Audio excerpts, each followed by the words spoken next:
โอ้พระเจ้าโปรดสอนลูก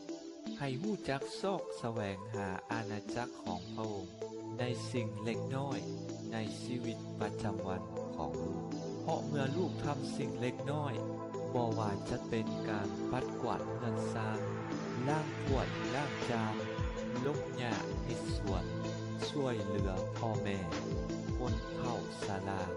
สิ่งเหล่านี้เป็นโอกาสให้ลูกได้พบกับพระเยซูเจ้าในคนอื่นและคนอื่นก็จะรู้ว่าลูกเป็นศิษย์ของเขาย้อนพระเยซูเจ้ากล่าวว่า